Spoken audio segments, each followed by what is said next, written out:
Indisputable. I'm your host, Dr. Rashad Richey. What do we do on this show? We tell the truth. You know why we tell the truth? Because the truth is simply indisputable. No ifs, ands, or buts about it. I think the thing that makes her upset over this entire thing is broccoli. Regular ass broccoli, not even the fancy broccoli. That Jamaican thing hit different, don't it? But woo! Karen ran up on the wrong Jamaican brother. We're finally also focusing on the male Karens. A basic white polo and some khaki shorts and a goofy ass hat. Yeah, Karen too damn old lying on a 12-year-old child. You too damn old for that behavior, Karen. This is what it all boils down to. He's like, they're taking our women. It's not a good look when you have a peaceful demonstration against police brutality to engage in police brutality. You actually have to take real material action to isolate people who are being racist and demand that their behavior change. It's unfortunate a 10-year-old child had to die, but you ought to start doing your jobs and taking these things seriously. Racial bullying is real. This is why I really love going on your show, because you always hit every point on the head. See, this is why people don't like the police, because typically they're cowards like this guy, and you expect us to respect the badge. Every public servant should be willing to be held to public accountability by virtue of the fact that they take their paycheck from us. The cop who killed his wife is not the only person who killed her. It's the systemic failings of the court that allowed him to return home to her. It took a movement of damn near every decent thinking person in America in order to get a semblance of justice. Atlanta police targeting and arresting citizens based on the point system is inhumane and unjust. Since this story broke, we have been hearing the outrage from community residents. We are thankful that Dr. Rashad Richey brought this story to the masses. Big ups to everybody who supports this program, who supports Indisputable. You make this platform what it is. People don't know that these kinds of things exist, which is one of the reasons I love that you cover things like this. Your oath is to seek justice. Nobody swears to seek prosecutions. Seek justice. Try.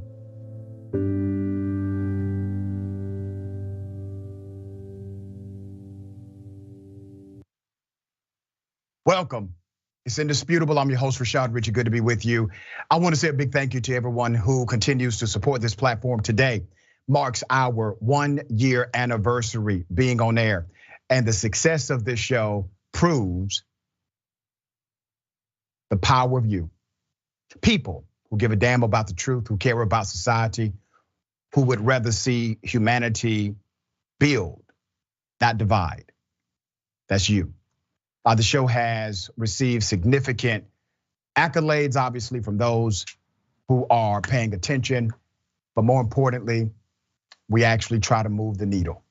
We try to push the agenda.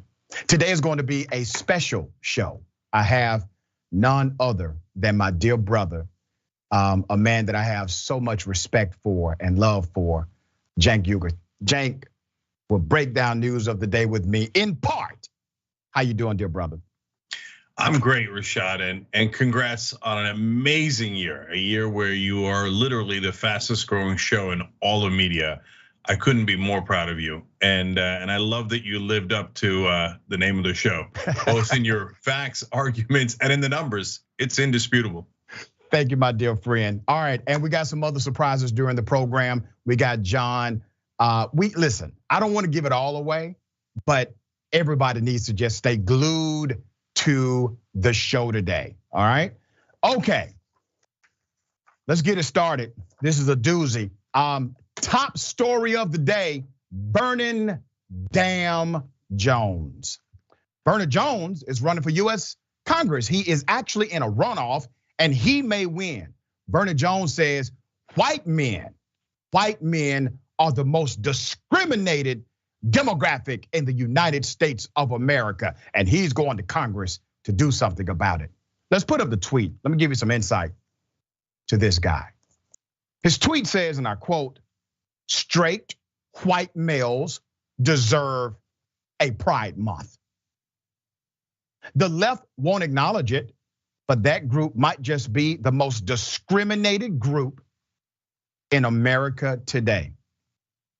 Now, anyone with some level of common sense, you don't even need a lot of it.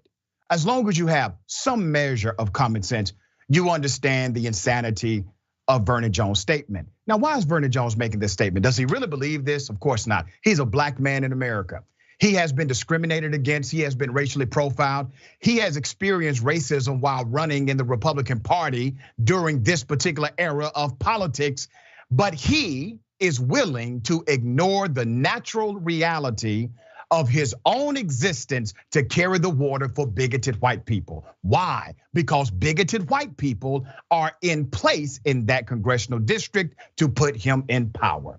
He is the epitome of sellout, transforming not only the narrative to benefit his own political desires, but trying to transform the narrative of black people in general. Now, all of a sudden, white men are the victim. Does that sound familiar?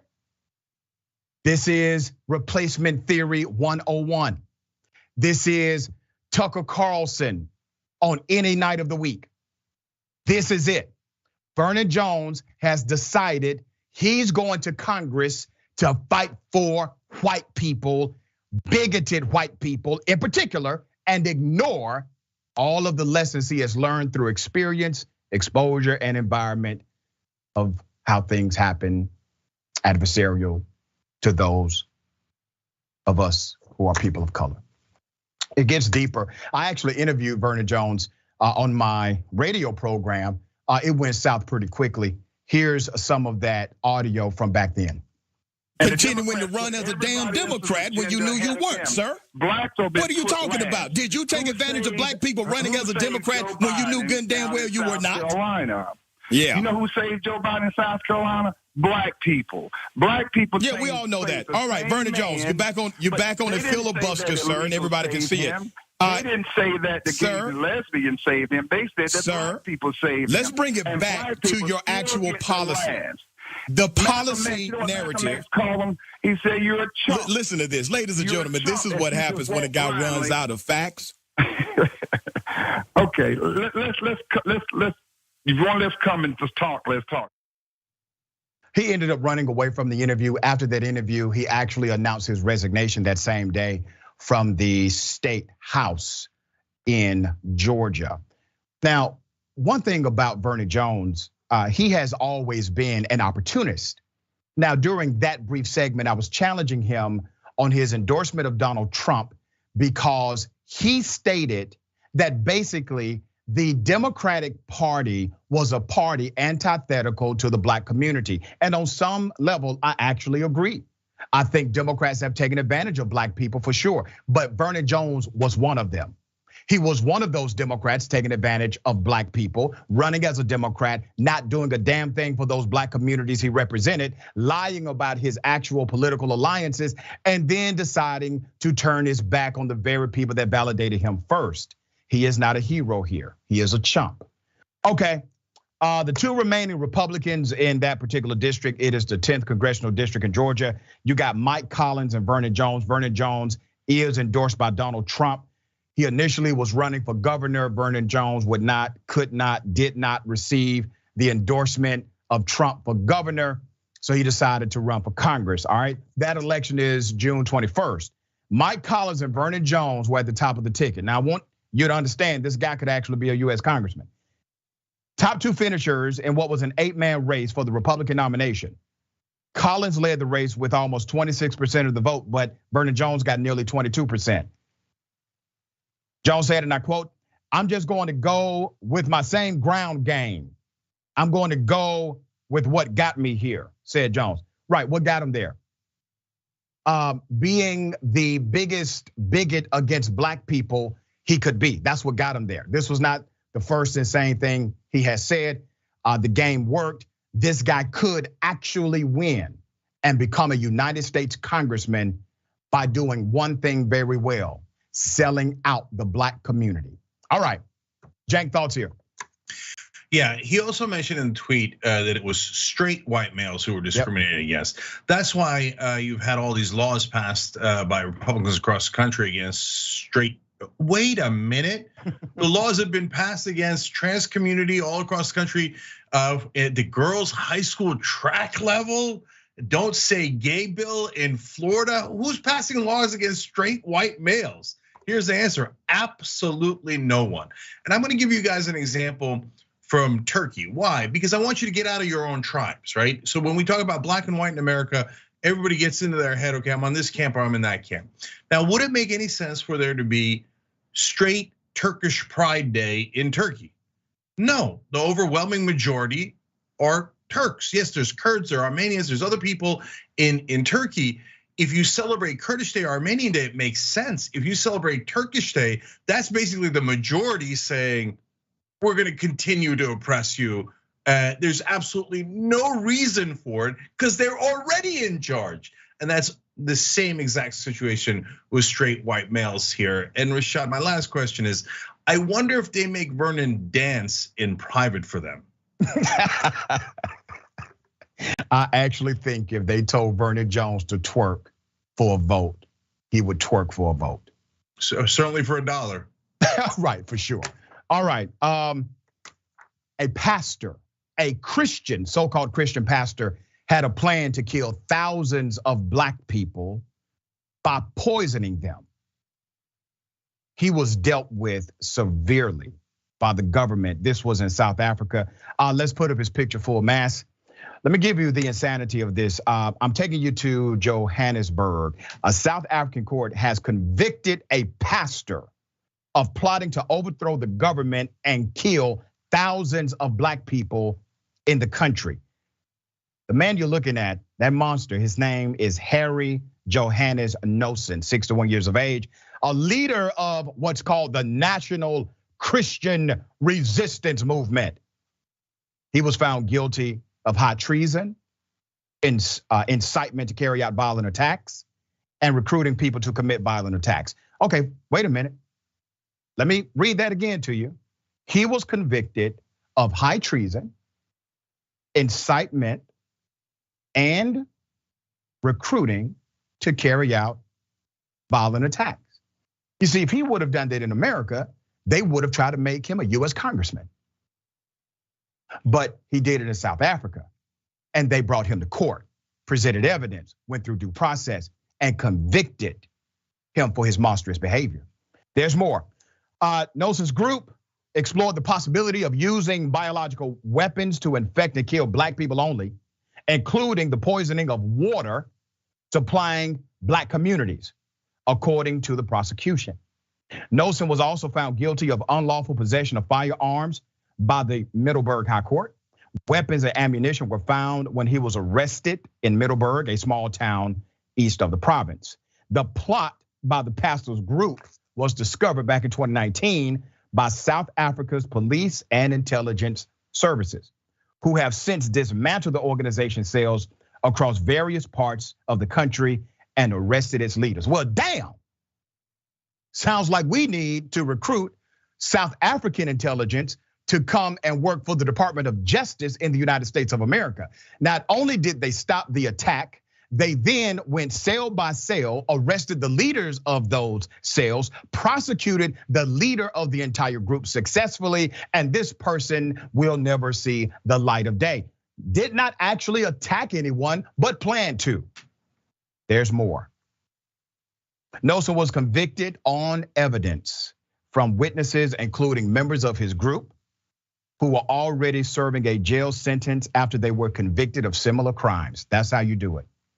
The state alleged that Nosen's plot was motivated by his highly racial views, and he sought to justify his beliefs on what? Religious grounds, claiming he was ordained to reclaim South Africa for white people.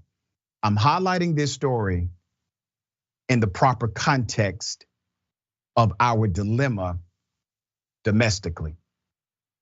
This religious fervor, this religiosity associated with white supremacy and the movement of conservatives creates exactly what you're saying here domestically, but it is not simply a domestic problem. This is worldwide. This same individual, this same story has been done over and over again, this same scenario over and over again right here in the United States of America. And how do we deal with them?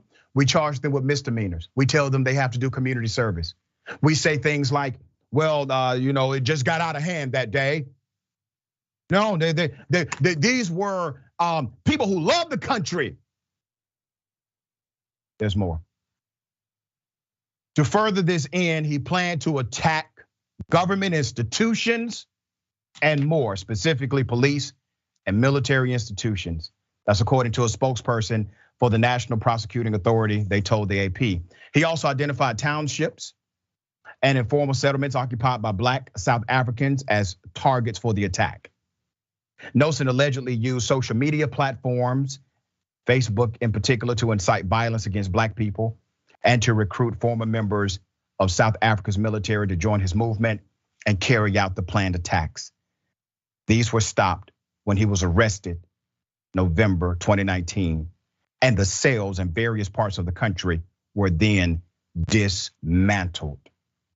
In his testimony, he admitted to sharing recipes to manufacture explosives with his followers on Facebook, according to the Middleburg Observer newspaper.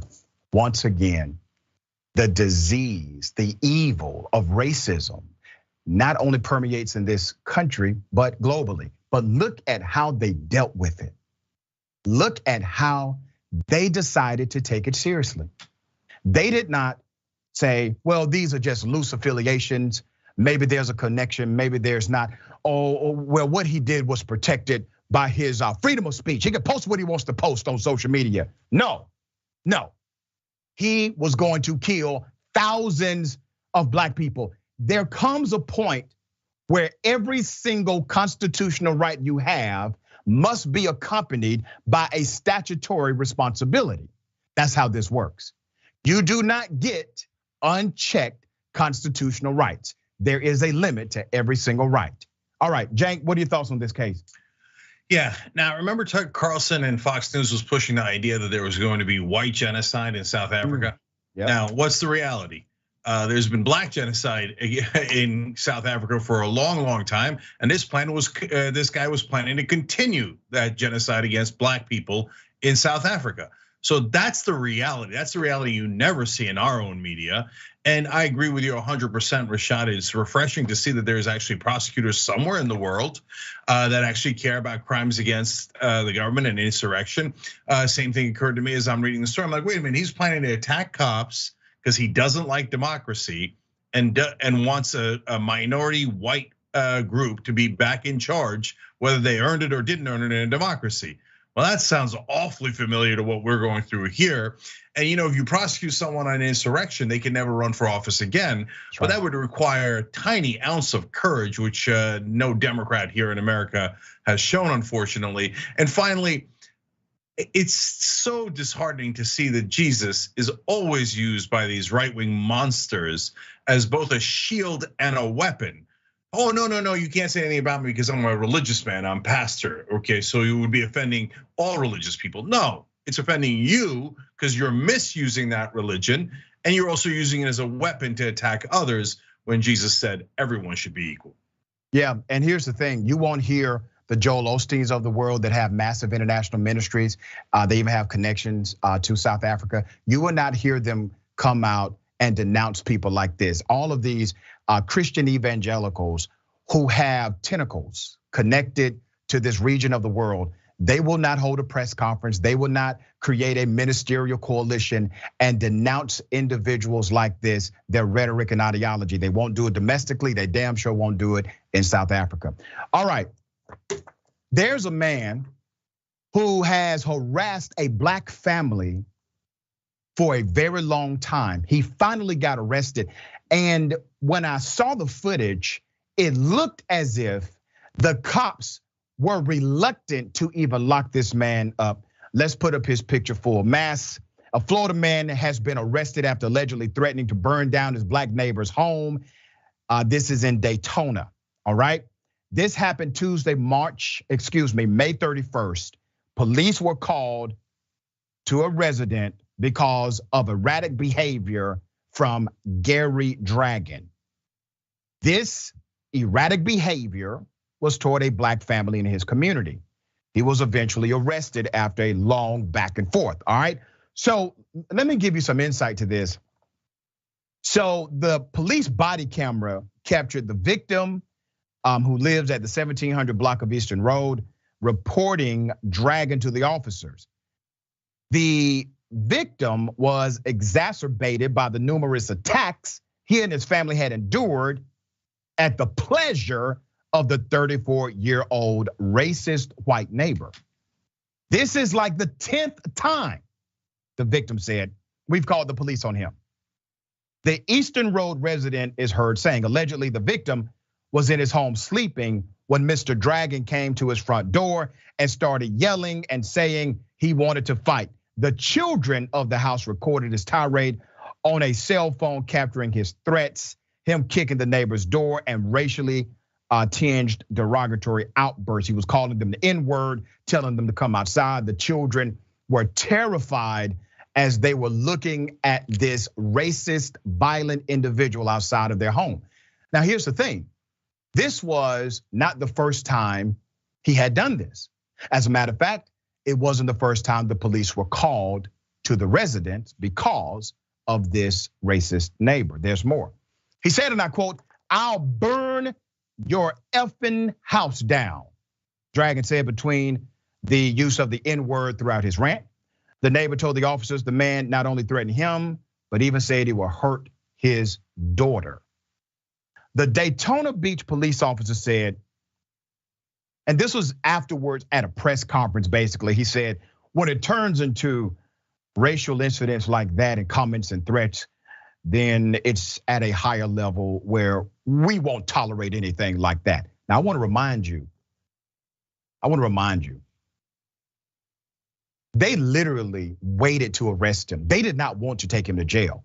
This was, according to the neighbors, this was the 10th time they actually called the police on this racist neighbor, okay? This was the time he got arrested, but he did not get arrested any time before.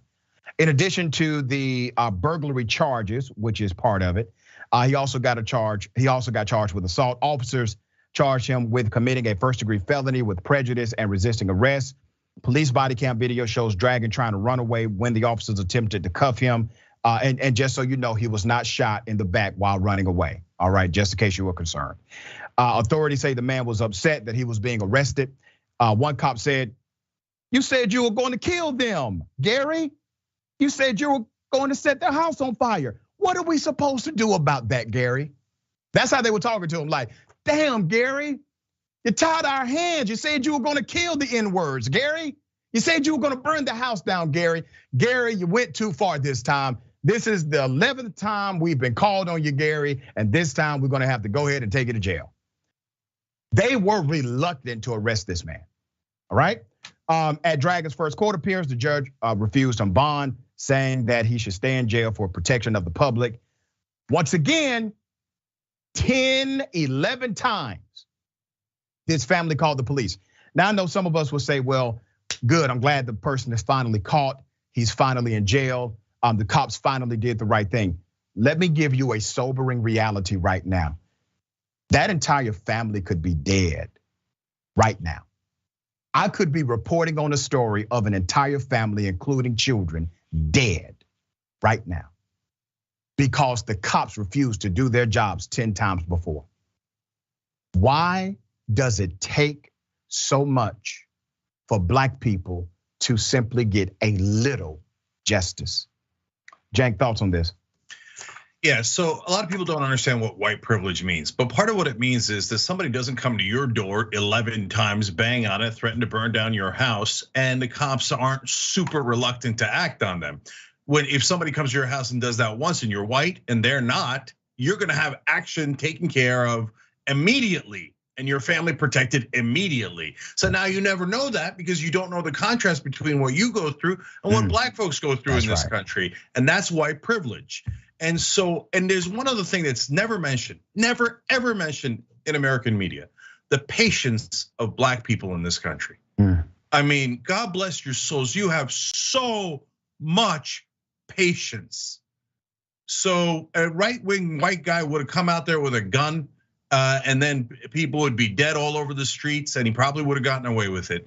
I don't honestly, Rashad, I don't know what I would have done if this guy threatens to burn my daughter down. You crazy? Right. You're crazy.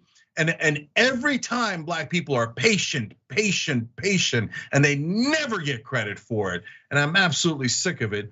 And one last thing, that same quote that you had from the cop, Rashad, made me livid. It's like he's negotiating with this guy, and he's apologizing to him for arresting him.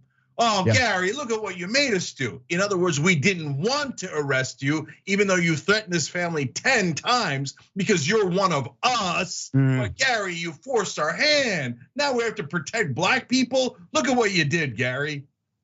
Well said, well said. My dear brother, I know this is part of your lineup today, and we got another lineup coming, but I thank you so much, man, for accepting the invite to spend this 1 year anniversary with me. And thank you for all you have done for me personally, for TYT, the network, for people across this planet, and for Indisputable.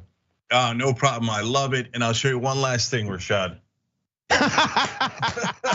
There we go, yes. Listen, before you go, man, I'm gonna send you the segment. There was a woman recording a Karen at a Del Taco, and while she was recording the Karen, she said, "I wish a Karen would." I was so proud of that moment, brother. Thank you, man. All right, we got more on the other side. It's Indisputable. Stick and stay.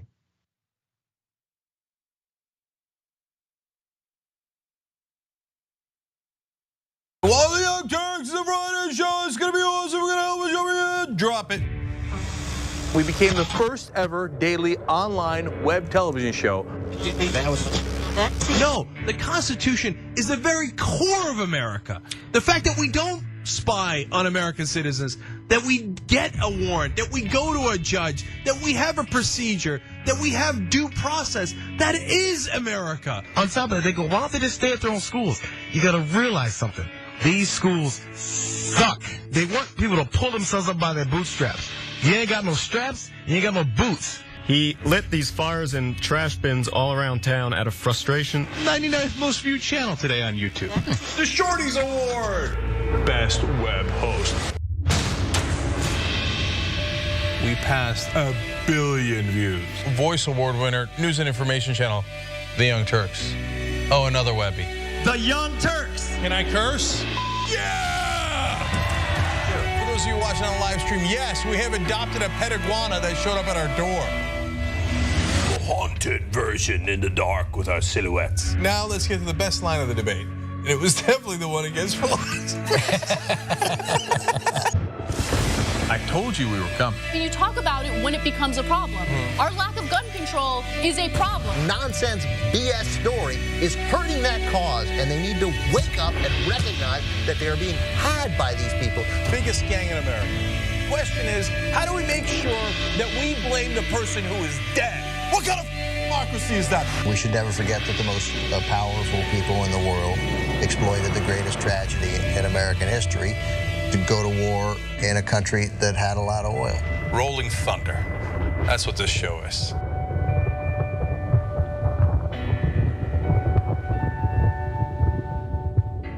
Never in my life did I think I would like to see a dictator. But if there's going to be one, I want it to be Trump. Tick-tock, tick-tock. Where's the line? We've crossed every line you can imagine. We are a socialist country.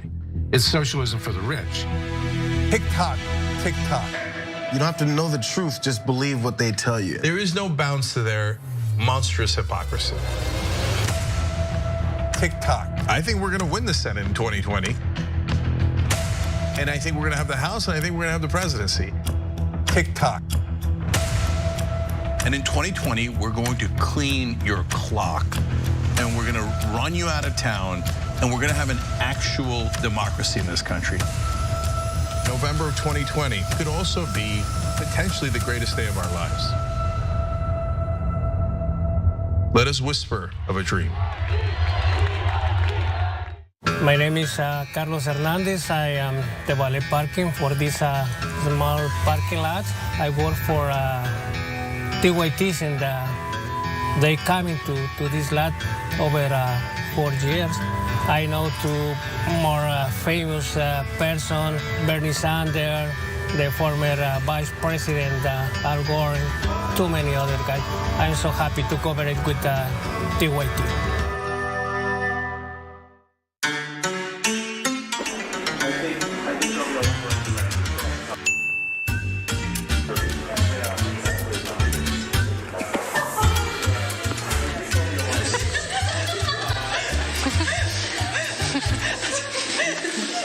That's how you do when I smack the back that I like.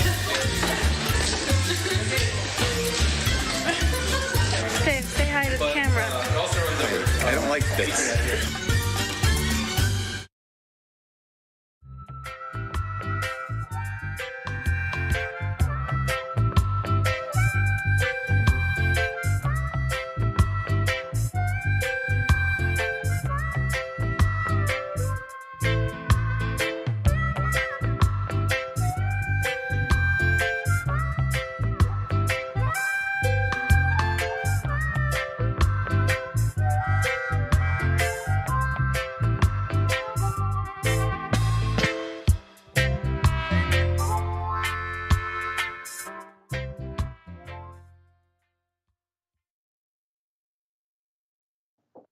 Welcome back. We got a lot of show left. All right, let me read some of these comments. Before I get to the comments, let me remind everybody today, we got election coverage, all right?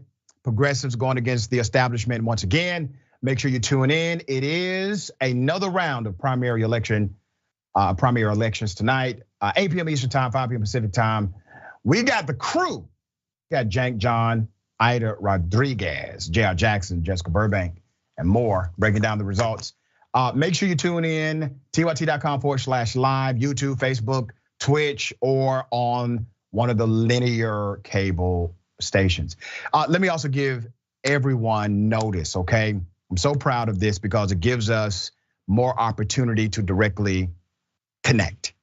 So Indisputable, the YouTube page now has a membership opportunity for you, okay? So when you become an Indisputable YouTube channel member, you get to have a little more fun with some perks we offer, all right? Small monthly fee. There are 3 levels to choose from, starting at $4.99, and it goes up from there.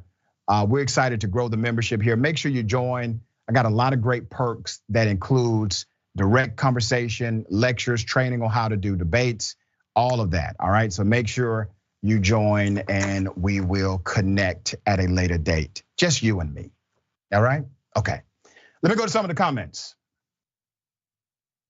Shakita Ganai Beer Dragon, aren't there already 12 white pride months a year? Vernon Jones is insane. And listen, they have a white pride celebration at every Trump rally. So I don't understand why they need a special month now, okay? They have more than one time per year. All right, Mickey C, the Silver-Haired Dragon. Reclaim South Africa for white people? I wasn't aware the white people were there first. Yeah. Lynn, definitely not part of our Dragon Squad, talking about the guy. Forbesilla, Doc, looking extra fresh today. Well, thank you, Forbesilla. I'm doing this all for you, all right?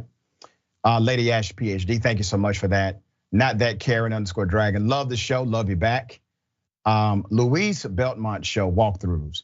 Hopefully Karen Bass or Kevin De Leon will win over Rick Caruso for mayor of our beloved Los Angeles. And thank you, Cenk, for being indisputable, and happy 1st anniversary, Dr. Rashad Richard. Thank you for that. Thank you for that gift as well. All right, Peter Hamby, progressing his word after his first year at being indisputable from the Haiku Dragon. Thank you so much. That was beautiful.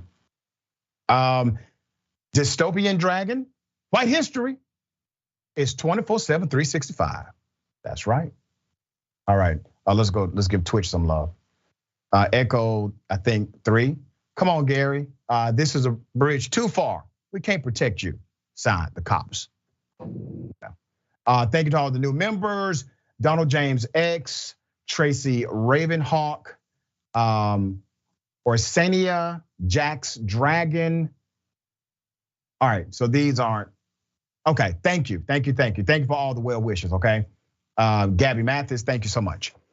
All right, got something for you. Ladies and gentlemen, I wish a Karen would. You want to call the police on them for having a barbecue on a Sunday. You're still free! Back off! I'm going to tell them there's an African-American man threatening my life. Jumps on my car. Gets right in front of my car. Get off! Move! What are you doing? Get off my car! He's still on my car. Get the off my car.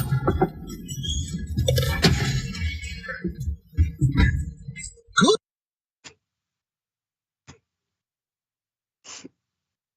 Y'all laugh at that old man, you going straight to hell. All right?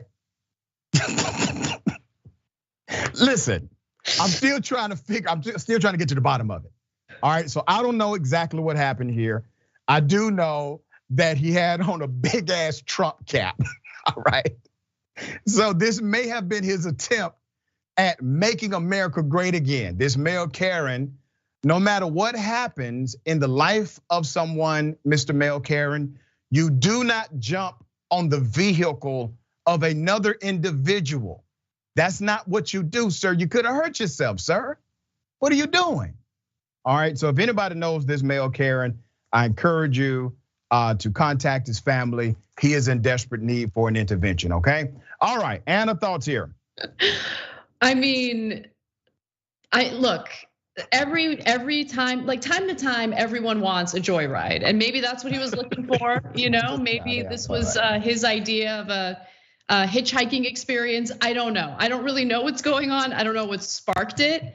But look, we all go through moments where something might set us off, tempers are flaring, but you've gotta know when to just walk away, okay? Right. Because you might be putting yourself in more danger by continuing whatever feud you're engaging in. And in this case, obviously this guy doesn't know what's good for him. I mean, obviously the guy doesn't know what's good for him just based on the hat he's wearing. That's right, exactly. Right? He's been making bad life decisions for a while, Anna. Right. Yeah, obviously. Okay, interesting story. A police chief was in charge of an illegal gun purchasing and gun selling operation. He receives no jail time. Put up his picture full mass. That's the police chief. He trafficked 200 guns, all right? An ex-Ohio chief of police used his badge in a machine gun trafficking scheme aimed at reselling more than 200 weapons of war. That's what the police did. His name is Dorian. Let's keep his picture up. His name is Dorian LaCourse. He was sentenced to 3 years of probation. 3 years probation for his role in buying fully automatic machine guns that were then resold at a higher price. All of this against the law. The chief, who used to oversee the police department in an Ohio village, will spend 6 months in home confinement. Now, do I really need to say this? Do I need to tell you that if it had not been a white male police chief, let's say it was somebody who was, I don't know, instead of being chief of police, he was chief of the Piru Bloods, okay? If this was a chief of a gang organization, they would have done what? Thrown the book at this person. This cop has avoided basically all true criminal penalty for being in charge of a massive weapons ring. There's more. Working with 2 federally licensed Indiana gun dealers, the chief signed multiple letters that falsely stated the village of Addiston Police Department wanted to buy different types of machine guns, including military grade machine guns. Those letters were then sent to the Federal Bureau of Alcohol, Tobacco, and Firearms and Explosives. by the co-conspirators, Jonathan Markham, 34, and Christopher Petty, 58, to get the weapons. The two men were supposed to give the department demonstrations with the guns, but never did. The chief also directly ordered German-made machine guns that he said were paid for by his department, but were instead purchased by Markham and Petty. The machine guns were resold for 5 or 6 times the purchase price, the U.S. Attorney's Office said. Markham and Petty pleaded guilty to charges related to the scheme and will be sentenced at a later date. Let's put his picture up again. I want to remind everyone that this man was involved in a massive criminal conspiracy to traffic weapons, to put weapons that are against the law for individuals to have in the hands of who? Who is he selling the guns to? And for what purpose? Is this all about making money or making a statement later on? Does he have a plan with these weapons? More than 200 machine guns were illegally obtained, and authorities seized more than 100 machine guns, 52,500 rounds of ammunition, $6,000 in money connected to the crime from the chief's office desk, according to the feds. The chief originally faced 17 charges connected to the crime. So that was the original docket. He had 17 charges, but ended up pleading guilty to 3 in April, according to Fox 19. Prosecutors sought 6 years in prison as part of the plea agreement. The chief was the only full-time officer for the village of about 1,000 people. The chief collected more than $11,500 for his role as part of the sentencing. He now has to pay a whopping $11,800 in fines. He gets to go home. No jail time. No real penalty. Who did he sell the guns to? Why did he need those guns? What was his operation truly about? And that's the part not explored, at least not presently. But we all know that not only his privilege, but also his badge. I tell you this, privilege and that damn badge coupled together is a nasty combination. And do you think he was just corrupt in this one arena? Do you think, no, of course, that's all he did was just buy illegal guns and sell them to other people who should not have them. That's all he did. You don't think he was corrupt in other facets? Of course, he's rotten to the core. But he is not on a silo. He is indicative of a culture in policing. And the thoughts here. Well, I have to say the most surprising part of this story is that we have any gun control laws on the books, considering how lax we are with gun control in this country. And the reason why I'm not surprised by the outcome of this story, especially in regard to his consequences, is because everything you said, everything you outlined is absolutely and demonstrably true. People in positions of power, certainly police officers in this country, get away with all sorts of criminality, even as it's caught on tape, even as it victimizes innocent people, even if it takes the lives of unarmed individuals. I mean, we've done so many stories like this, and it shows, it's just such a brazen demonstration of this two-tier justice system that we still live under. How there are certain laws that we as ordinary Americans must abide by, or else they'll, toss the book at us. They'll use the tough on crime policies to prosecute us. But when it comes to someone who's literally trafficking lethal weapons, possibly to criminals who then carry out murder, homicides, things like that, well, not a big deal. I mean, he happens to be a police chief, so let's take it easy on the guy. No, it's absolutely unacceptable. And when we look at guns in this country, it's not just about the criminal gangs in this country that use those guns to carry out all sorts of murder and homicide, but we have a problem with immigration, right? And it's because of the violence in those countries that happen to be spurred by the guns that get funneled from the United States to their countries, right? And these gun smugglers are a huge problem. So, yeah. I mean, I wish I could say that I'm shocked at this outcome. I'm not shocked. This is how our country has devolved. Yeah, and I echo everything you just said. And we traffic in truth here. The reality is there are many police divisions and many police chiefs who are in fact gang leaders. Their police department are de facto gang organizations. They are criminal at their core. They are adversarial to law and order. And this is why there's such a massive disconnect between cop and community.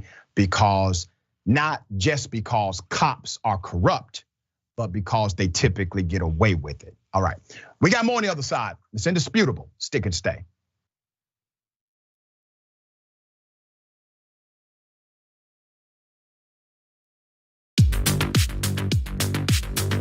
I'm wearing one of our pieces of merchandise. So the funny thing about the Dragon Squad, and that's what our viewers call themselves. That's the name of the group, but every individual chooses their own name. You might have Cincinnati Dragon. You might have Harry Potter Dragon. We have a Grandma Sunshine Dragon is one of those that I remember.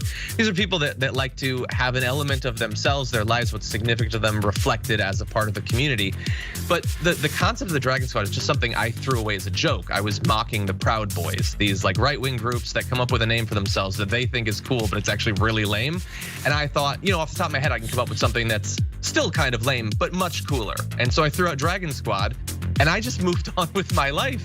But everybody liked it, and so they kept it going, and so we've embraced it. And I think again, this was during the period of the pandemic. I think it was sort of nice to have a renewed sense of community, a feeling that you're a part of something when everything seems so chaotic. And as a result of that, we've got independent artists online streaming, making beautiful digital art of dragons. We've got, we've released a number of pieces of merchandise that people love sending us photos of them. And then, by the way, for me personally, people send me, like you can probably see in the background, like a knitted dragon someone sent me. There's a dragon book they sent me, dragon board games they send me. People have done like custom ironworks, making dragon bottle openers. Like the fans are super invested in diamond art and things like that.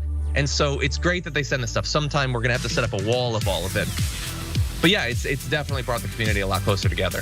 The fact that we were no longer in this big studio, I felt a lot more personally attached to people. It felt very immediate. And I know that I personally needed the connection. Did you know that more than 20% of the world's oxygen comes from the Amazon? Why? Because of trees. I know what you're thinking. Of course. So what do we want to do? We want to plant more trees so we can save the climate. It's quite literal. So that's what leads to our new partner, Plant Your Change. Love it. It's so easy. What they do is you take the credit or debit cards you already have and you plug it into the system.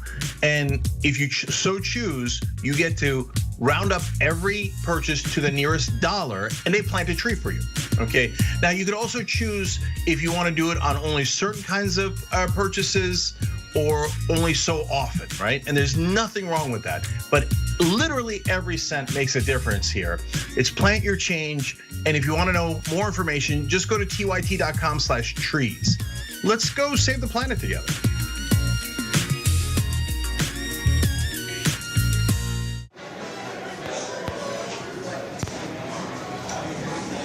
Now, top.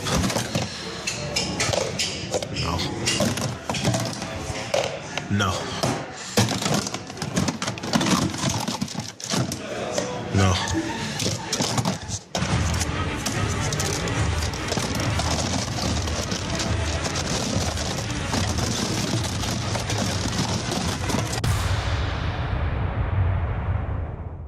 Today, a terrible day for the internet, a terrible day for America. The internet as we know it is not going to exist anymore. A real dark day for information and yet another way that they're bleeding out the democracy. We're now going to have these gatekeepers of information deciding what we can and can't see, and that's what scares me the most. Whether you're conservative or progressive or anywhere in the middle, this is the one thing we should all agree to. Protect the internet, because the establishment is coming for it. Don't let them destroy the internet.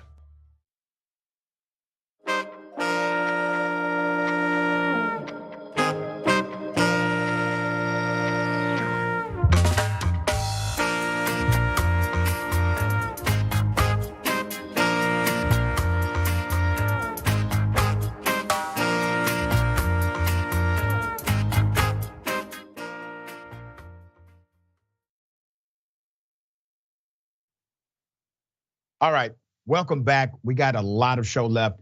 Let me read some of these comments. Before I go to the comments, I'm going to remind everyone, as a celebration of 1 year, Indisputable is 1 year old today. Part of their celebration, we have a brand new design available.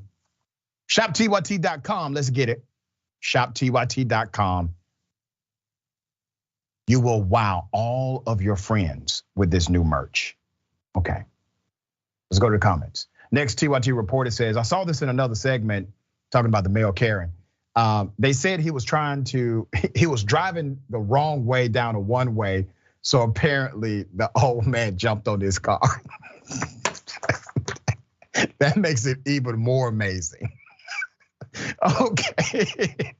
Chi Massey says the male Karen on the hood thought he was ride sharing and Uber. All right, Brett Campbell, aka Dragon, my ass. I says, I think the elderly car hood rider probably watched too many episodes of TJ Hooker. Made money in the building. Come on, Doc. Gas prices are sky high. The way he slowly slipped off cause he got tired was hella funny. Happy 1 year anniversary. Thank you.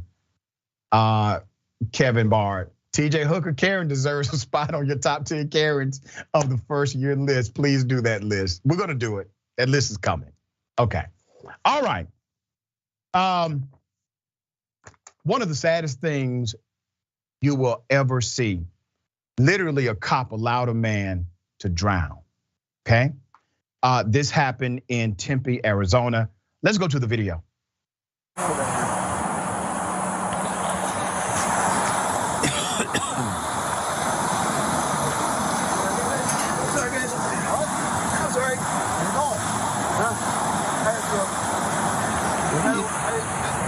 What are you doing, my friend? Huh?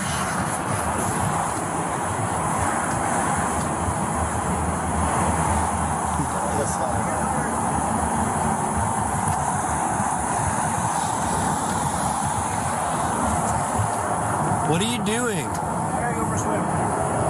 I'm free to go, right? You can't swim in the lake, man. I'm free to go, right? You're not allowed to swim in the lake.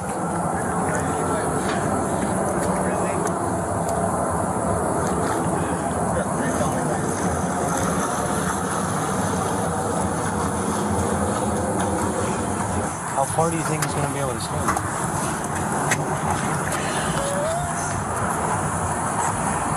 You gotta keep an eye.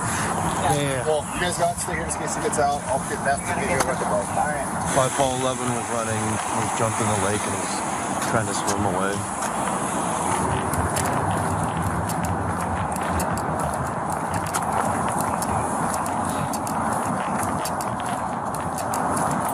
Pretty sure there's like turbines at the base of the dam that can suck him into the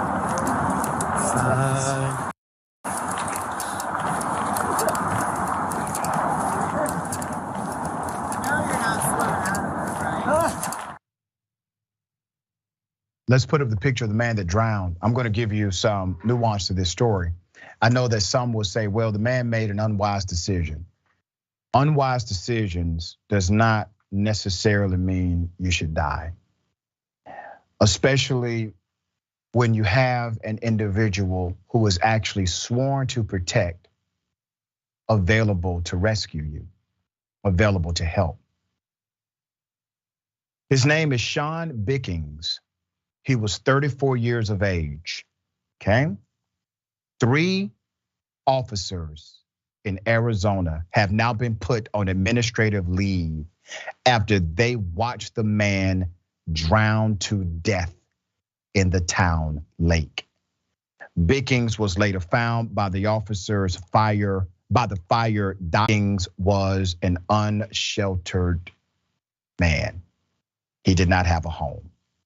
On June 3rd, the Tempe officials released a statement with information on how the incident unfolded. Here's what they said. Officials say police were called to the lake after 5 a.m. on May 28th by a downtown Tempe authority ambassador for a reported disturbance between Bickings and his companion, reportedly his wife. A portion of the statement read, and I quote, when officers arrived, they spoke to Bickings and his companion, who cooperated fully and then denied that any physical argument had taken place. Neither were being detained for any offense. Officers, according to the statement, later told that the two that they were running their names through a database that is used to check if someone has a warrant for their arrest, which is standard procedure. The statement continued, that check had not been completed when Bickings decided to slowly climb over the 4-foot metal fence and enter the water. Officers informed him swimming is not allowed in the lake. He swam about 30 or 40 yards before repeatedly indicating that he was in distress. He soon went underwater and did not resurface. An officer noted Bickings had not resurfaced from the water for 30 seconds. In a released transcript of the sensitive portion of the event from Tempe Police, an officer only identified as Officer 1, they are playing hide the pickle with the name of the cop, would tell Bickings he won't be going into the lake. So I'm gonna read the transcript to you. Let's put it up on the screen. It starts with the victim saying, I'm going down. I'm going to drown. I'm going to drown. Officer 2, no, you're not. Officer 1, go, at least go to the pylon and hold on. Victim, I'm drowning. Officer 2, come back. Victim, I can't. Officer 1, okay, I'm not jumping in after you. Victim, please help me. Please. And then he never comes back up. Further in the transcript, Officer 2 reportedly threatened to detain his wife, who is listed as a witness in the transcript. Officer 1 says, you need to chill out.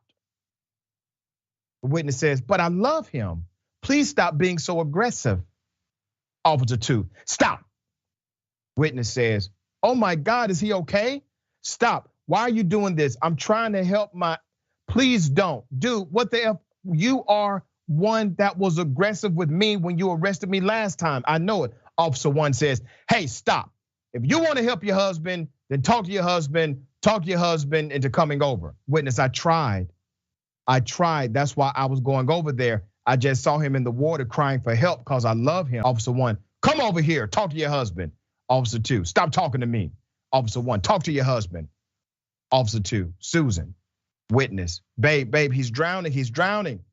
If you don't come over here now, Officer 2, if you don't calm down, I'm going to put you in my car. What's happening right now?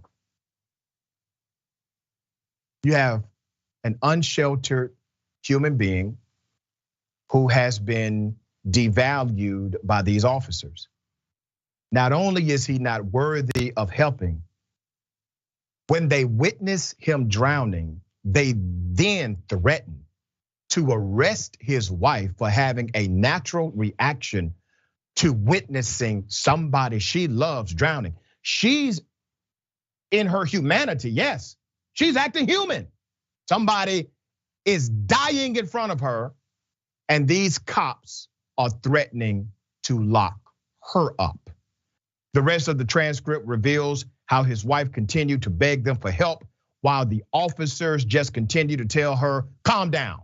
Officer 2 also mentions later on that the officer was going back to get a boat, where she urged her husband just to swim back instead. While the officers remain unidentified at this time, 3 of the Tempe cops who responded to the call and witnessed the drowning and did nothing have now been placed on paid administrative leave pending the investigation, as customary in what they call critical incidents, okay?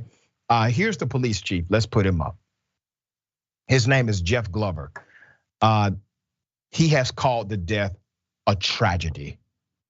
The city has asked the Department of Public Safety and the Scottsdale Police to examine the response connected to the drowning. I thought they signed up to protect and serve. I thought they knew, okay, it's a dangerous job. Don't they say that? Don't they say, we need all of these perks. We need qualified immunity. We need higher pay. We need to be completely protected from any mistake we make or negligence or even criminal activity we engage in because we have a dangerous job. Deal with it. And then as soon as they have an opportunity, 3 of them had an opportunity to be a hero, to help somebody, they didn't even try. They did not even make a damn attempt It's as if they put on that blue uniform and somehow their soul gets separated from their body. Who can watch a man die in front of them and have no response, and your only actual response is to threaten to arrest the woman who watches it with you while she's in despair? Anna, thoughts here? Well, for anyone who looks at this story and minimizes the life of the gentleman who just died, just drowned in front of these people who have been paid by our taxpayer money, by the way, to protect and serve. Let me just remind you of all the children in Uvalde, Texas, who were slaughtered by a mass gunman in their 4th grade classroom as several well-armed cops stood outside for over an hour and did absolutely nothing. So when you're defending the behavior of these cops in cases like this, you are sending a clear message that their behavior, their cowardice, their disregard for human life is okay. That they'll always have people who defend them regardless of what they do. Yep. And I'm not surprised by their reaction, especially because what we've seen by police in America, and this is something that's been indicative of every department in every state, is the unwillingness to really put themselves in even a little bit of danger to protect other people's lives. They're quick to shoot, partly because they're trained to, but also partly because they're cowards. Yeah. And they're not the brave men and women of law enforcement that they purport to be, because when things get real and when they actually have an opportunity to save people's lives, they'll just ignore that opportunity if it means that they have to risk their own lives for even a second. Yeah, well said. All right, we got more on the other side. It's Indisputable. Stick and stay.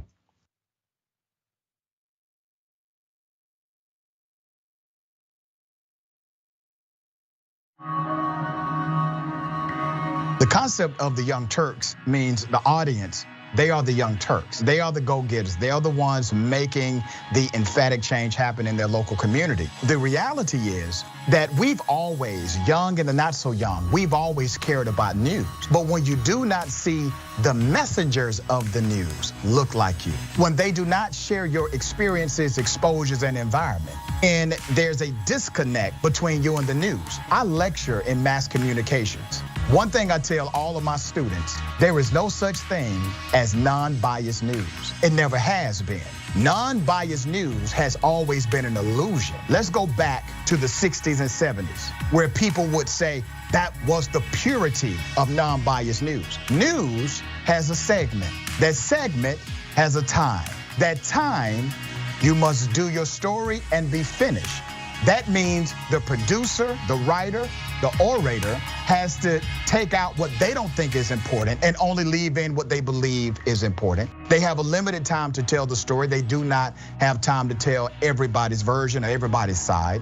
And they get to choose the facts that they bring to you, as well as the nuance, which really is a word for opinion, that they bring to you, the context they bring to you. So we've always had a level of bias in news. Here's the issue. The issue is to not deceive individuals as if you don't have some level of opinion with your news commentary. And that's what TYT has never done. They've always been authentic in their approach to progressive ideology and their news analysis and political breakdown. And I think that's how you actually win the heart and soul of individuals who are consuming information from you, because now they see themselves in you. This is where it all began for many elected progressive leaders. The Young Turks was one of the few media outlets to cover the races of Alexandria Ocasio-Cortez, Jamal Bowman, Cori Bush, Rashida Tlaib, and many, many more.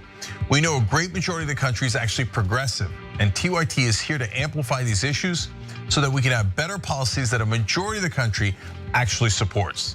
We want to drive positive change, and then we've been doing that for 20 years here. That's why we're launching Canvas 2022, a campaign to get out the vote and amplify progressive candidates, the progressive agenda, and their primary races. The midterm elections are fast approaching, and we know mainstream media won't cover progressive voices But because the TYT audience is too strong, we can make a difference in the midterm elections to help progressives get elected and make sure our priorities are heard. Support our mission to drive positive change. Visit tyt.com/canvas2022. There is so much heinous news out there. That's why we've got to laugh, not to cry. So join me, Francesca Fiorentini, and some of my progressive friends, comedians, actors, experts, and activists, as we deliver an hour of laughter and analysis every week on my podcast, The Bituation Room. The Bituation Room is an invitation for all of us to take ourselves a little bit less seriously while still giving you some concrete ideas for action. New episodes are available every single week. So join the Frantifa and listen to The Bituation Room on Google Podcasts, Apple Podcasts, or wherever you get your TYT network podcasts. And make sure to subscribe and give the show 5 stars, because I like stars.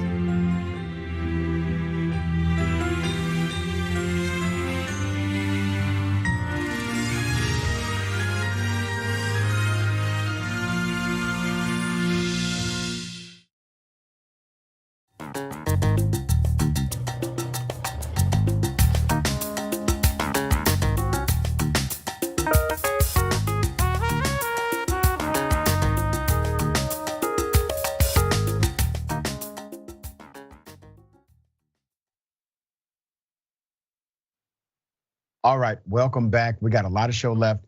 I will read some comments, but let me first just say we got something else to celebrate. 1 year anniversary, all right?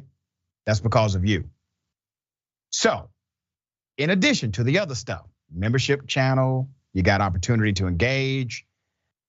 We also have a national billboard campaign, all right? So today, Indisputable celebrates 1 year. We also have a billboard campaign in a city near you. There it is, that's one of them, all right? It includes Atlanta, Georgia, Conyers, Georgia, Memphis, Tennessee, Jackson, Mississippi, Houston, Texas, also in Las Vegas, Times Square, Los Angeles. It's all over the place, all right? I'm everywhere. People are tagging me all over social media, saying, hey, there's this dude that looks just like you on this billboard. Thank you so much. I'm looking forward to the response. And listen, if you see it, if you see the billboard, and we'll provide some updates as to where you can find them. Listen, take a picture of it, stand outside, take a picture of it, put yourself on the picture with me. I would love to post that on social media, all right? Okay, let me read some of these amazing comments. Kind of pressed for time, can't read them all. Lucien, the Darkfire Dragon, cops committing negligent homicide on camera. That's exactly what that is, by the way. Let me tell you why you're absolutely correct. Negligent homicide is typically associated with what's called a duty. You have a duty to serve. You have a duty to provide care. Do cops have a duty to provide care? Yes, you are absolutely correct. That qualifies this conversation as a negligent homicide, negligent homicide. All right, Jack Strax, cop mentality. If you break the rules or don't follow orders, then you deserve to die. Yeah. Let me say thank you, Kevin Jones. Welcome to the membership channel. Mini 2022, Witchy Dragon, R. King Garcia, Juan Garcia. Thank you so much. Look forward to more jumping on.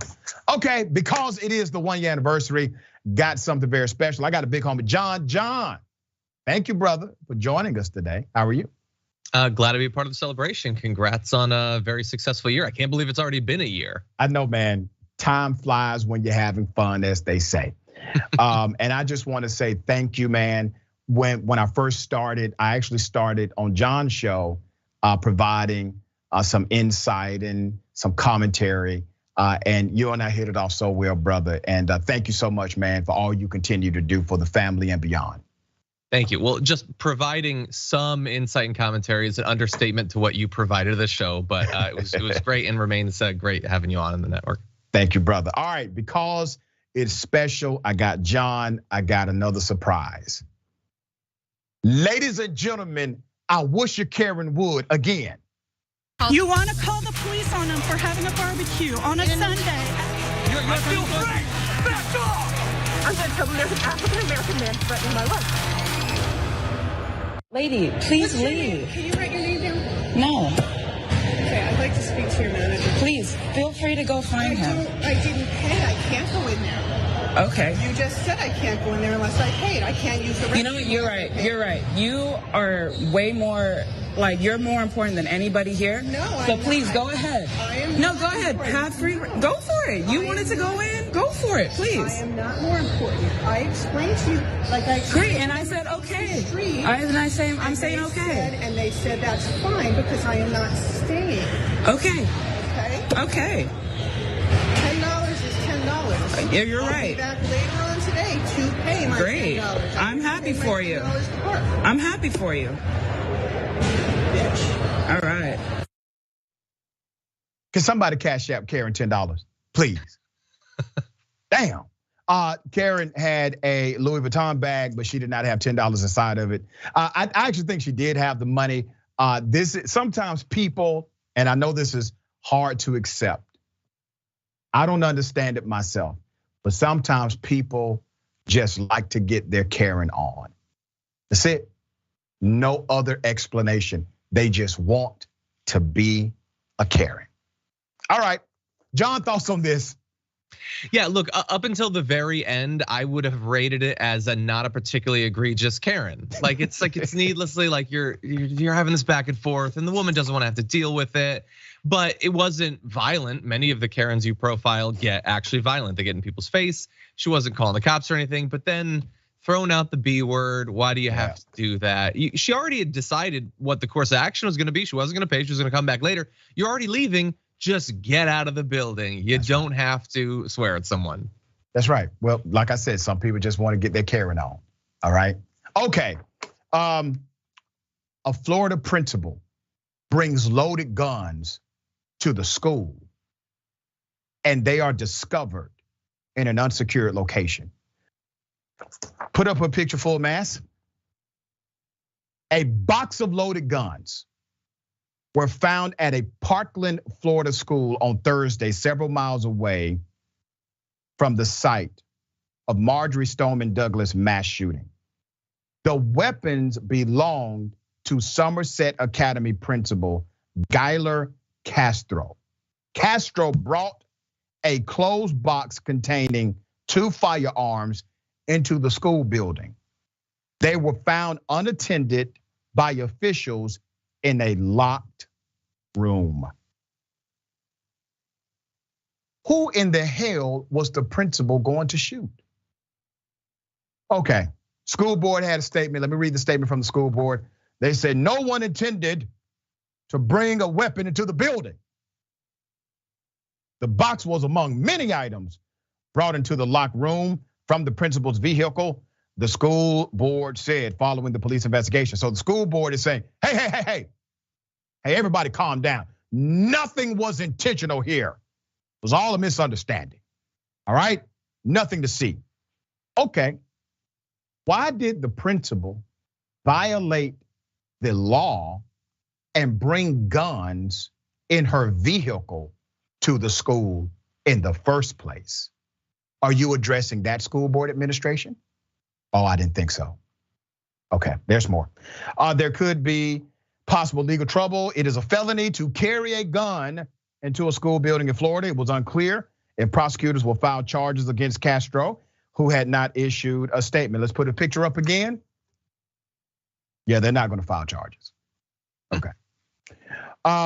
Past school shootings have occurred in that area. Somerset Academy is less than 3 miles away from Stoneman Douglas High School, where 17 people were killed, 17 others were injured by a former student. This happened back in 2018. Let me remind you of not only how egregious this is, but what could have happened. So number one, she's bringing a gun to the school. All right, that's number one. Do you think this was her first time bringing a gun to the school? No, hell no. All right. Number two, it's illegal to bring a gun to the school. Number three, she then brought a gun inside of the building and it was in an unsecured location. Well, somebody could have gotten hold of the weapons. They could have used those weapons against other students. They could have stolen those weapons and used them in a crime later. I wonder would she have self-reported? Hey guys, somebody stole the guns that I illegally brought to the school. Can you help me find them? Negligence around children is no excuse. We cannot allow this level of negligence to remain unchecked. Not only should she be fired, she should absolutely be charged with the crime. Because I guarantee you, if a parent would have done it, this would be a criminal charge immediately. All right. John, thoughts here? Yeah, so look, let's cut to the core of it. Like when you hear that there's a box with a couple of guns in a school that had just been left there, reasonable people, compassionate people immediately feel like, oh God, no, not in a school, not where kids could be. And that is the reaction that a rational person has to the fact that there just was a gun there. Whether she intended to be there, whether she brought it from the vehicle to the school or whatever, it doesn't require some sort of radical explanation. All it requires is guns being around and enough time to pass. You put enough guns near a school, there's gonna be accidents. A school resource officer is gonna leave his gun in the bathroom, or he's gonna leave it in a closet. These things are just going to happen if there are guns around, and that is the situation that the right says they want to produce. More guns in school producing more accidents like this. Yeah, well said. All right, we're gonna follow this story because as I said, there should be a prosecution here. We do not have an indication that there will be, I doubt it, but we're gonna follow the story. Kyle Rittenhouse continues to lie about going to college, okay? This is an interesting narrative, a pattern of deceit connected to Kyle Rittenhouse from his days on trial for killing others. Let's go to the first video. He's ready to make, this is like, he's ready to make it. Wow, everybody, it's a big deal. Right here in the Charlie Kirk show. Kyle Rittenhouse is announcing that he's an Aggie. So I'm gonna be going there. It's gonna be awesome. Beautiful campus, amazing people, amazing food. You know what Kyle should do? You should become yell leader at Texas A&M. So the yell leader, he is in charge of pumping up the 12th man, which is the crowd at A&M at I think it's called Kyle Field. Yep. Yeah, is that right? At Kyle Field. And the yell leader is just kind of like the guy that gets everyone going. You don't really strike me as a yell leader, but you should totally try for it. It's like a big deal. You're kind of known as kind of like you can look it up. You know who was a yell leader? Was Rick Perry was a yell leader. Kyle Rittenhouse claimed he'll attend Texas A&M. Texas A&M says no. All right, let's go ahead and get into it. The university said he will not be attending the school. He has not been admitted as a student this summer or fall. A university spokesperson, Kelly Brown, said Monday afternoon. Considering this is what Rittenhouse posted after the recent mass shootings, I don't blame them. Let's go to it. Okay. He tweeted later Monday that he's set to enroll in the Blinn College District in Texas, which he equated with attendance at Texas A&M. Unfortunately, the end of my high school career, he says, was robbed from me. I didn't have the time other students get to properly prepare for the future. I look forward to attending the college this year, a feeder school for Texas A&M. I'm excited to join Texas A&M in 2023. Poor Kyle Rittenhouse. I mean, the steady diet of Tucker Carlson and Charlie Kirk has created a white privilege monster who literally killed people and complains that his whole high school life has been taken away from him. Let's look at what he did on the gun range. Okay, all right, we don't have that video now. All right, the Blinn College representative confirmed that Rittenhouse has applied to attend the school. They have what's called an open enrollment system, which sends students to Texas A&M later. Rittenhouse hasn't selected a major yet. His spokesperson said he is leaning towards studying aviation after his year in the system. Rittenhouse past claims about college attendance lies. Let's go through them. During his murder trial, he testified that he was studying nursing at Arizona State University. A spokesperson said Rittenhouse has not gone through the admissions process and is not enrolled in its Edson College of Nursing and Health Innovation. He was, however, in the university's online program, in which prospective students often take general education classes to prepare for applying later to the university. So what do we have here? This is called a pattern of lies. Habitual, all right? Clinical deceit. And if he's willing to lie about these things that are obviously easy to verify, do you think he has lied about other things that are not as easy to verify? This goes to the character of Kyle Rittenhouse. This goes to the reality of his own psychosis. All right, John, thoughts on this? Yeah, look, he's a person who I think rightly would be messed up by the horrible things that he did, and it has only been made worse every week since then because of the way that he has wrapped himself up in right-wing media. And he is so desperate to be loved by these people, to be celebrated by these people, that he'll tell them lies to impress them, say things to try to make Charlie Kirk like him. Charlie Kirk, who that was one of the most weird fawning appearances on a podcast I've ever seen. The whole thing is pathetic. He needs to ditch the spokesperson, ditch the Twitter, figure out your life and try to make social amends for the horrible things that you've done. Yeah. All right. I got a question for everybody on the other side of the break. All right, we got more. It's indisputable. Stick and stay.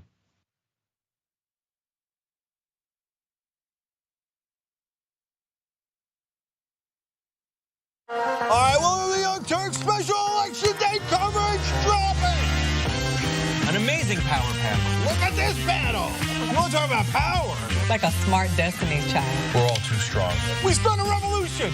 Yes, another one. Aren't you excited? Wow. And then Alexandria Ocasio-Cortez, everybody. Yay! You know, this is where it started in a lot of ways. Why is he lying? Because these are acts that you can commit with impunity. Most of us are usually in boxer shorts underneath. I went with the pants today. This is the first ever power panel with Donald Trump as president.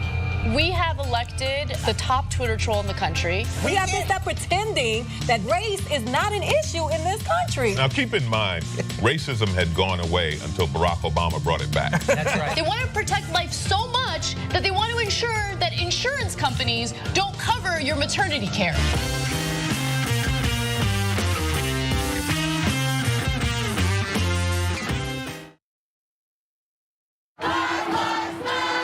You don't see a lot of news coverage in the mainstream media of the peaceful Black Lives Matter protests that happened throughout the country. Black Americans are hurting. Minorities in this country are hurting.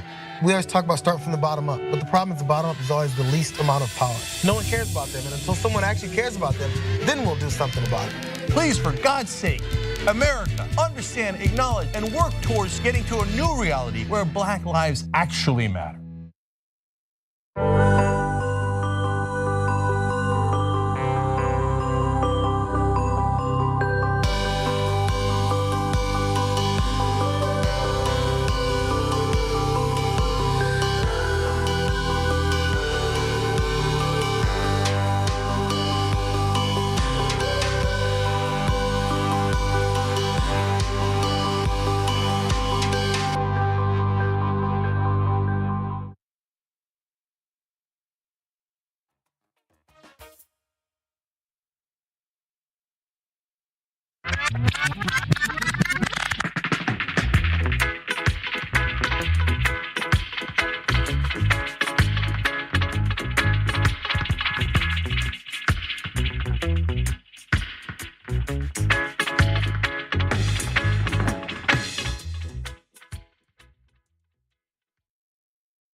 All right, welcome back. We got a lot of show left.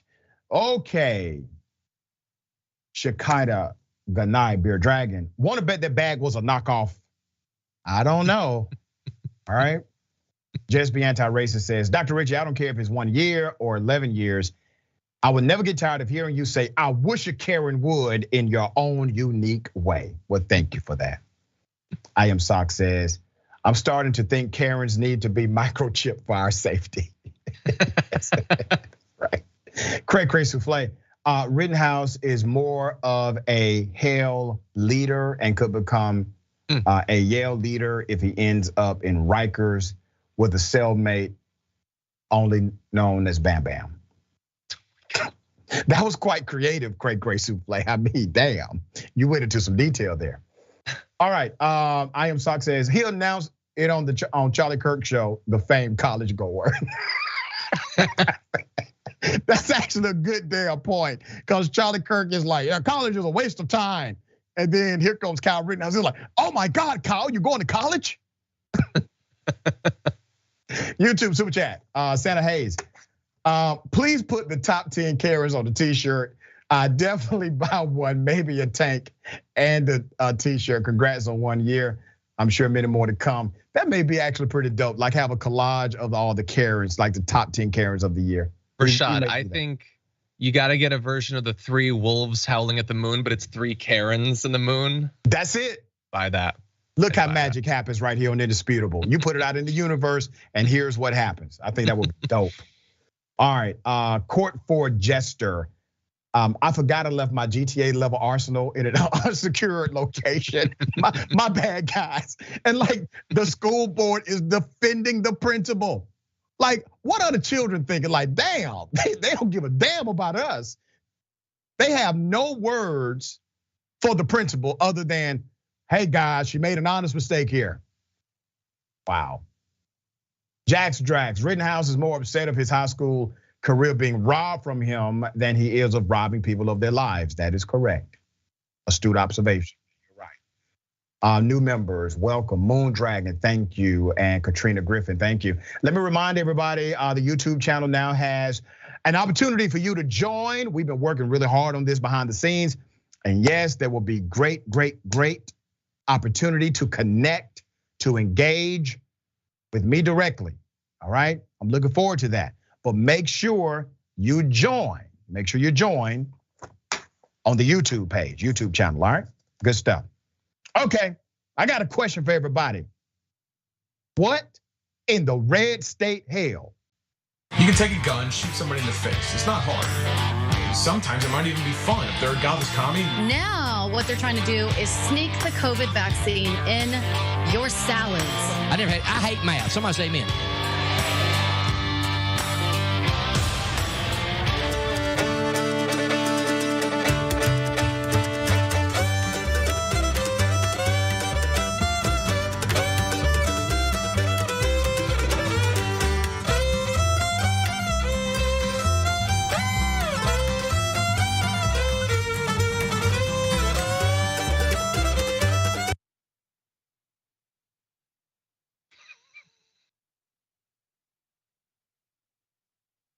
Let's go ahead and put up the graphic full mass.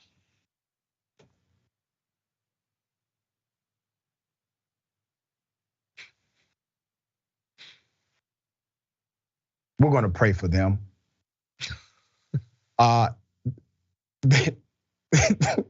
Listen, guys. This is it. I'm sorry. I shouldn't be laughing this hard, but it is funny. This is what every Trump supporter looks like on the inside. I don't know what else to say, man. I mean, damn it, they barely have teeth, but they figured out how to get a Trump poster and dance around it. All right, John, thoughts here. I think that the universe knew that your 1 year anniversary was coming up, and so produced this news as a personal present to you, Rashad. Yes. They lead a life that is different in many ways from my own. I can't imagine. I honestly have a hard time imagining any life other than the one I have. So I try not to judge. But that is now the second worst thing I've seen done to a Trump standee. About a year ago, I saw Marjorie Greene grope one on stage. It was disgusting. But yeah, the idea that that guy that they're dancing around would give them the time of day is inconceivable. How do they not know that he would have no interest in them? He wouldn't care about them. He doesn't have their back. Come on, people, like snap out of the hoedown and realize that these people don't care about you. Oh, wait a minute. You ain't seen the hoedown yet. Just watch what they do with that post at nighttime, John.